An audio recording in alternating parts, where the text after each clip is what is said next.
Ako po si Christiu, number 17, ang kapitan ng aming koponan. Ang shooting guard na game. Ang goal ko sa buhay, maging mabuting ehemplo sa mga kabataan at maging kapaki-pakinabang sa lipunan. Kaya pag nagta-timeout ako sa liga, sa barangay naman ako uma-assist.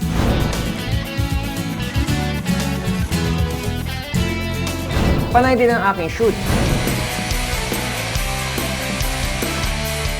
3 points sa hosting. Sa tagisan ng galing, ang Pinoy di kayang talunin. Mga kapartner, isang useful tip na pag nagbe-business kayo. At minsan, sa modeling.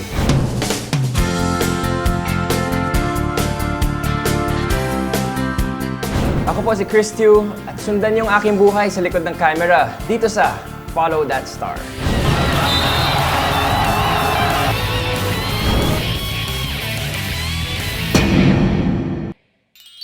July 19, weights training sa Discovery Suites.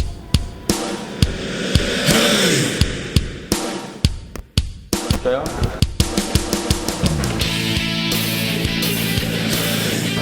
Workout na. Workout na naman. Meron kaming tournament, yung importanteng game versus the NBA All-Star. Siyempre, gusto mo na yung katawan mo ay nasa tip-top shape pag lalabanan mo sila Kobe Bryant, diba? Dito mo na kasi dito yung mga chick boy eh. Yung mga good boy, dito yung mga good boy. Sama rin yung mga good boy. Yung papel na inabot ni Coach Nico ay aming programa kasi ay yung workout program for the day kasi every day iba-iba yon, may phase kami eh.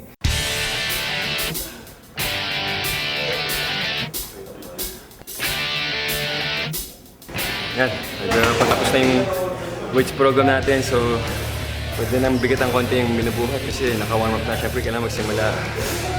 So, gaan-gaan, slowly progress. Bigat naman para hindi mabigla yung muscles para maka-warm up na maayos. Humingang na ako.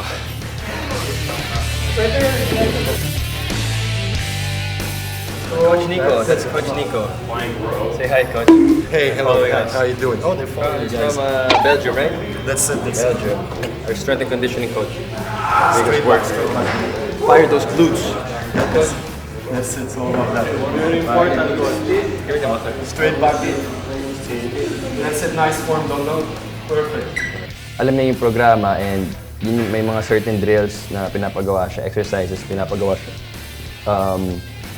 Every day of weight training. And syempre, yung ibang player mas malaki, mas mabigat ang binubuhat. Yung ibang player, mas kailangan nila ng strength kasi mas banggaan yung trabaho nila. Yung iba, mas kailangan ng speed. After working out sa gym, court practice naman with the Smart Gilas team.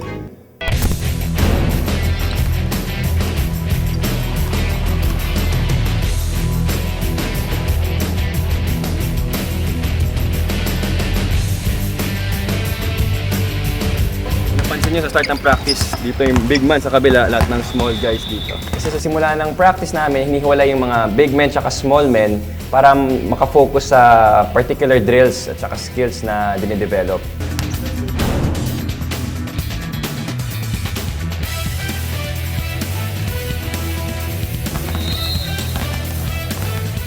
Chris is with us almost 3 years. We start to work 2008 until now. He's with us and he's a very important player for us. He's a captain of the team. He's the leader. Kasi iba-iba yung kultura ng mga players. May iba mga galing sa probinsya, iba galing sa Amerika, may mga Phil-Americans tayo. So, as team captain, it's important to be able to communicate to them, to each one of them, to have good relationships with each one of them, and to be assertive also. Pero more than that, syempre kailangan maging mabuting halimbawa.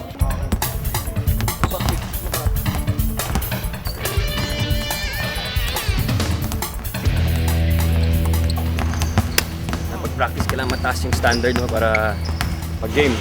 Talagang mataas yung percentage.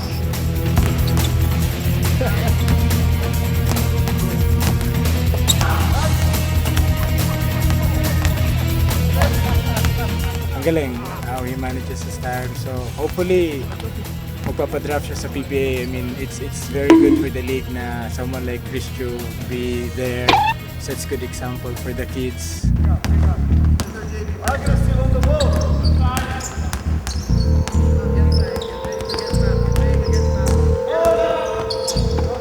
Very nice guy. Actually, we've been a rivalry since grade school.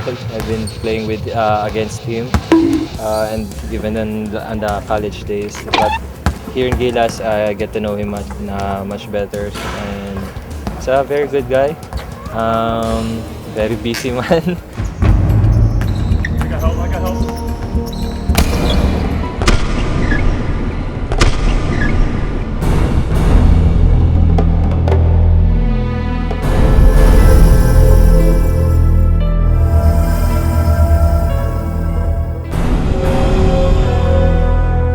Well, sa basketball kasi, it's a contact sport, so you expect to get hit, no? If you don't want to get hit, then mag-chess ka na lang, di ba? And unfortunately, that instance, well, kakampi ko si Marcus noon, and yung kamay niya medyo naligaw at natamaan ang aking ilong. Yung spot na tinamaan niya, yung sensitive spot sa ilong, kaya nabigla ako and medyo nahilo ako, medyo dumilim paningin ko for a split second.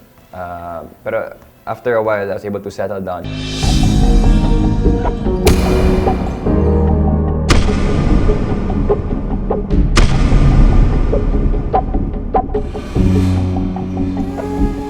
Tuwing may injury, mag-worry ka kaagad kasi gusto mo makapaglaro eh. Malapit na yung NBA All-Star Game at saka gusto ko makapaglaro. But yun nga, natapilok ako and of course that will take days to recover para mag-heal tsaka para lumakas ulit yung ankle. But then alam ko naman, more yung katawan ko, alam ko kung grabe or hindi yung sprain eh. So at that time, alam ko kaya ko pang maka-recover on time. So. This is Marcus, the latest, newest Filipino. No, not newest Filipino. Newest naturalized Filipino. Newest oldest Filipino. Yeah, that's right.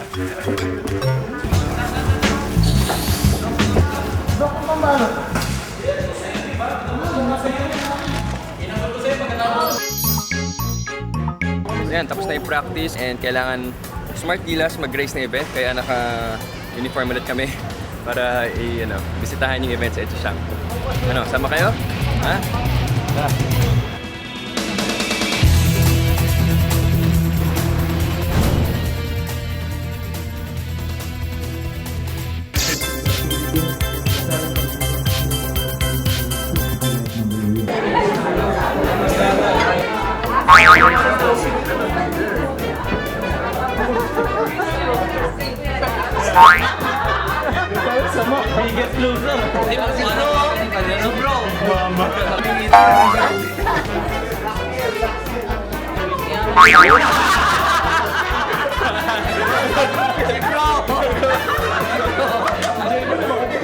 Magkasama ko yung mga teammates, hindi naman maiwasan na magpatawa o magkulitan eh.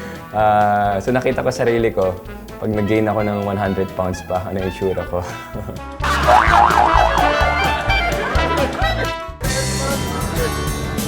Bye ma'am, thank you May we have a picture with you? I really have a soft spot for the youth because obviously they are, the future of our society. Not just the future, even now they can really make a difference. That's why I really see to it that I try to teach them the right things and by being a good example.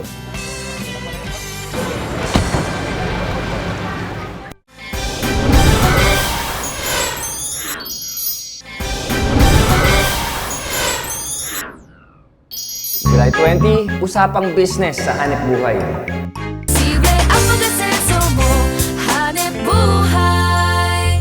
Sa mga advocacies ko, ang entrepreneurship, and I think that's the objective of the show, to be able to encourage our fellow Filipino people to have that entrepreneurial mindset, no? To keep an open mind sa pagnenegosyo.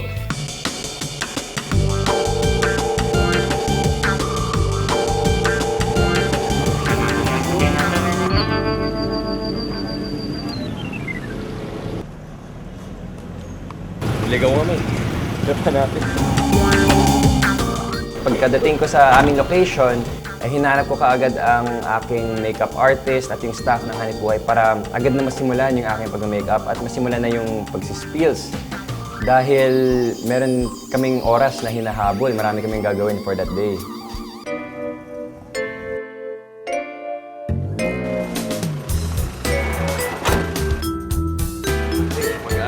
Ngayon, simulan natin yung unang segment ng taping. Magagawa tayo ng spills today. Mayroon din segment para sa tips sa Hanip Buhay. Meron din kaming bigayin segment. So medyo jam-pack yung umaga ngayon para sa taping. And then after ng taping, well, the usual, kailangan ko pumunta sa training ko for isama yung Smart Gilas national team.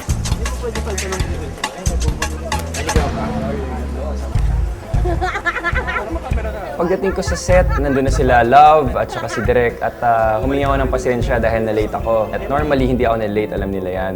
Ako personally, ayaw ko talaga na-late kasi ayaw kong na-inconvenience yung mga ibang tao na naghihintay. Kasi alam ko yung nararamdaman pag ibang tao naman na na-late at ako yung pinapahintay. Ayaw ko rin yun. The infamous Direk Ga, of course. And of course, yun na kailangan pakilala ang aking partner. Miss Beautiful Love. Well, si Love, love na love ko yan. I think she's a perfect co-host for me for the show Hanip Buhay. She brings a lot of energy and excitement to the show. Si Chris Chu bilang co-host ay nung una, first time ko siyang makikilala at makakasama. Nakaka-intimidate kasi di ba, wow, ano to, from Ateneo, tapos basketball player, parang, my gosh, paano ba to? Kailangan bang seryoso ako dito? Hindi ba ako, ay, alam mo naman ako, ganun ako. Hindi naman pala, sobra siyang magaling makisamang tao. 5, 4, 3, 2, action! Oh, partner, ano pa po dito sa palabas? Masarap na katrabaho si Chris. Parang siyang little boy. Para sa akin mukha siyang little big boy na mukhang little brother lang na pwede mong kulit-kulitin habang dinidirect. Once more, with feelings! Roll it! Tapos walang angas, so masarap katrabaho. Hirap na linya ko. Ano? 2 words lang, partner. Lahat kay Love na. Kasi hindi rin siya magaling talaga din sa Tagalog. Aminado din naman siya yung mga words na malalalim, hindi niya alam. So pag sinasabi ko, tinatanong ko siya, alam ba ibig sabihin yan? Hindi, itong ibig sabihin niya. So natatawa siya. Just, parang feeling ko, kailangan mo lang palabasin yung pagiging funny niya. Pero partner, bakit kaya ganun? Kasi itong si Eric yung kanilang pagtitinda ng burger hanggang alas 4 na madaling araw. Okay. Pero yung customer nila, kakunti-kunti. Partner, kasi hindi naman dinadaan sa haba ng operating hours para dumugin ka ng customer. And then after that, diretso ka ng Sampal. Diretso lang daw eh. Kapag ginagawa namin ni Love yung aming spills, medyo kinakabahan ako sa oras kasi alam ko na yung aming cut-off. Ano oras kung kailangan umalis sa taping para bumiyahe papunta sa aming training. Roll it, 5, 4, 3, 2, action! Mga ka-partner, mahilig ba kayo sa cupcakes? Ito, pwedeng pagkakitaan. Murang cake, masarap din, maganda at pwedeng pagkakitaan. Actually, hindi naman ako maselan sa pagkain. Kahit ano kinakain ko. Malinis ba ito? Pero, syempre, kailangan din maging maingat. Hindi ko ma-afford na magkaroon na magkasakit for even one day kasi may taping ako, may mga events, may training. Ang hirap mag-miss eh. Tara, dula tayo sa next stop natin ha. Napasig naman tayo para practice. May goal time tayo, hindi tayo pwede malate eh. Kaya takbo na rin tayo. Okay?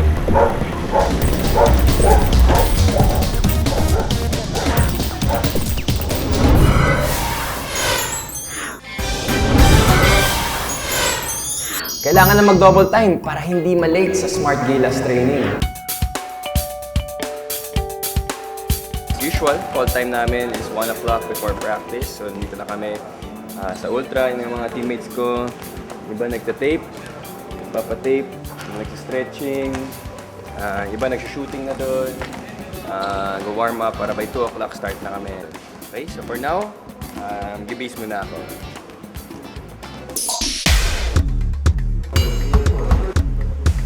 On the good Nakatapil ako kahapon, di ba?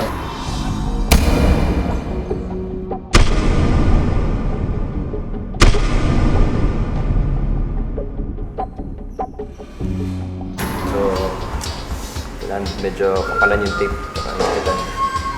Andrew na bahala dyan. That will really require rehab and a lot of therapy work and healing time before you can play. So, that's the life of a basketball player. Hindi maiwasan na ma-injured. Of course, you have to stay in shape, stay fit, and because that also can help prevent injury. The lightest shoe na nagawa, 9.8 ounces lang.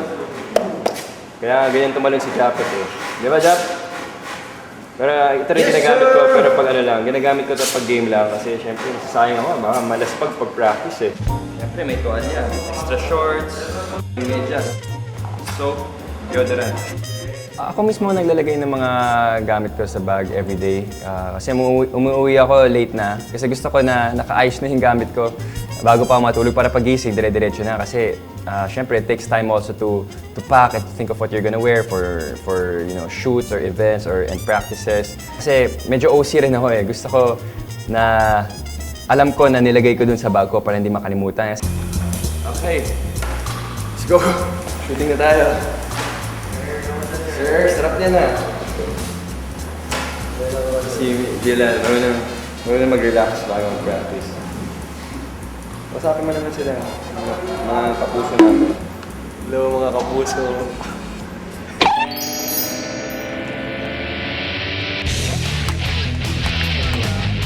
Ngayon, we have how many more minutes? 30 minutes before the start of official practice.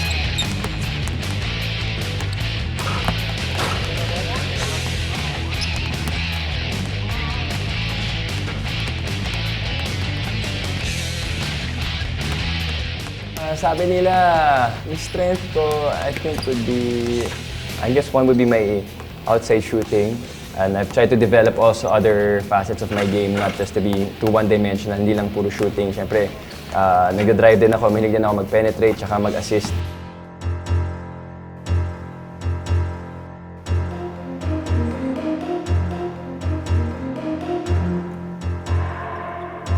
Sa prayer namin, of course, parati kami nagpapasalamat sa Diyos para sa pagkakataon na makapaglaro ng basketball, para sa chance na mag-represent ng country, at of course na meron kaming fit and healthy body na makapaglaro, na walang injury. Parati namin sinasabi na we offer up everything for Him kasi naman naglalaro lang kami, hindi naman para sa amin lang, hindi naman para sa pamilya namin, o hindi lang para sa bansa, pero syempre para sa Diyos din.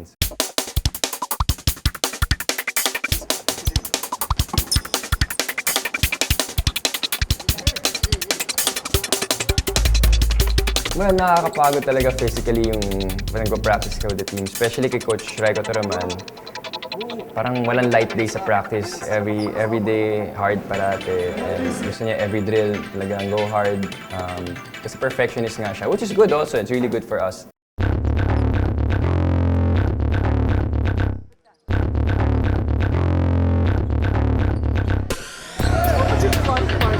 I take my training seriously kasi may kasabihan nga na practice makes perfect, and if you prepare well, half the battle is won already. Pilipinas! Basketball is teamwork.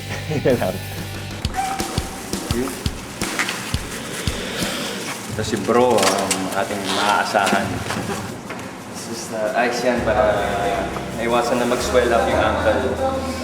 Pwede ba natapilok tayo kahapon, so kailangan alagaan, kailangan tuloy-tuloy pa rin yung therapy tsaka yung mga ganyang modalities tulad ng ice. Now, it's time to eat. Our food for today is tinola. Tinola ito, ano? Tinola! Tinola! Sarap. Hindi mo na mapili sa pagkain, but then ako mahilig ako sa sabaw. Yun talaga yung parati kong hinahanap-hanap tuwing kumakain ako. Sa bahay man o sa labas, kailangan may sabaw. Yung tinola, paborito ko yun. So, syempre, paborito rin ni Manny Pacquiao yun. Ano gawin ko? Saging. Para iwas sa cramps, saka kulikat, di ba? Very, wonder fruit para sa anytime, anywhere. bago mag-game, after ng game, hindi siya ganun kabigat. May carb siya, potassium, na kailangan ng isang atleta. Di ba, Di? Tayo, mag-voice over. Improvise. Kasi wala ng studio.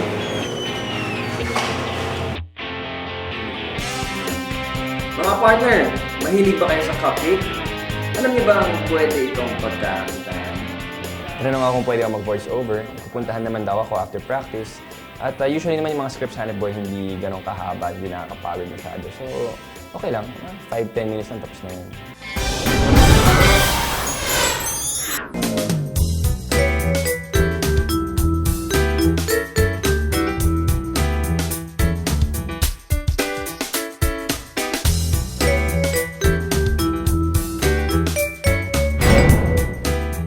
I've been with Habitat for Humanity for about a year now as one of their ambassadors. I really believe in the cause. I think it's a wonderful advocacy to build homes for the Filipino people. Okay, we're now here at the Habitat for Humanity launch of the newest ambassador, who is no other than Manny Pacquiao. And I'm here as one of the ambassadors as well of the Habitat for Humanity. So it's a bit formal occasion, so we have to speak English this time. Medyo formal muna tayo. I'll catch you guys later. And of course, Chris Q, who joins us whenever he can. We thank you all and thank you for coming on stage. May I also thank a few members who have not been able to join us tonight. Here's my plaque that was given to me today. Well, Chris is a very dedicated volunteer. We've had a long association with him, and he's an ideal ambassador. During the build, which I organized as my birthday build, kasi nga pinamis ko sa mga Tunatics, yung mga taga-suporta, na magkakaroon kami ng birthday build kung saan hindi lang basta-basta meet and greet. I wanted it to be like a activity where we could, interact, but at the same time, we'll be able to do something that's charitable. Okay, there you have it. The event's almost over. The program's over. Manny and the ambassadors have been given the plaques. People are just socializing now and saying their goodbyes. I think Manny's going around to do some photo ops table per table. July 24, it's the main event. The NBA All-Stars versus your Smart Gilas national team. Go Gilas!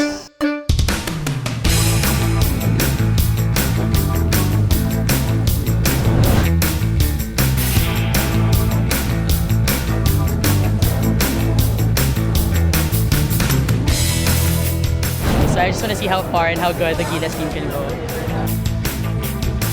Well, I'm here to support both teams, so I'm really excited to see the NBA players. Good luck to both of them. Go Gilas! We're here to support the Smart Gilas team. Woo! Go!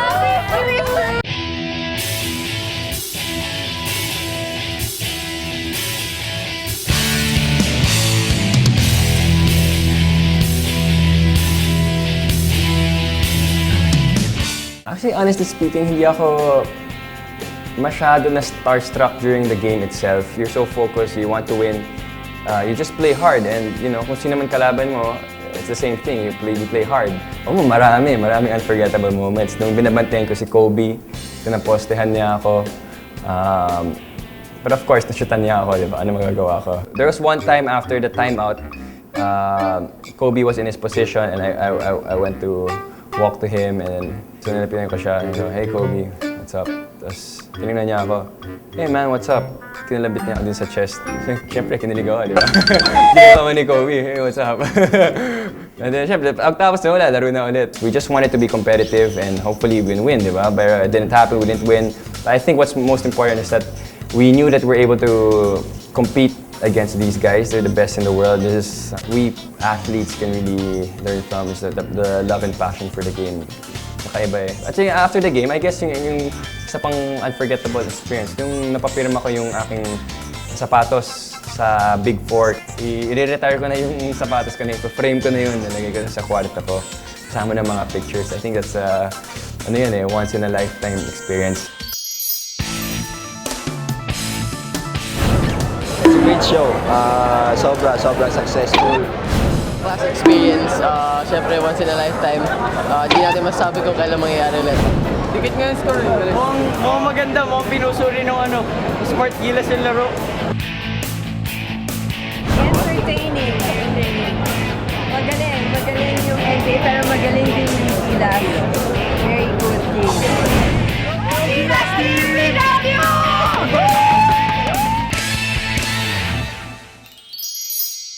My message to the fans. Alam niyo naman na parati ako nagpapasalamat sa inyo para sa walang sawang pagsuporta niyo sa akin, sa lahat ng ginagawa ko sa basketball, sa pag-host, sa mga endorsements. Yung suporta niyo talaga, honestly speaking, nagbibigay ng inspirasyon yan para sa akin na parating mag-strive to be the best that I can be. Game over na ba o may last 2 minutes pa? Well, wag sana kayo magsawa mag-cheer para sa akin. At salamat na sinundan niyo ako mula first quarter hanggang fourth quarter ng aking buhay dito sa Follow That Star.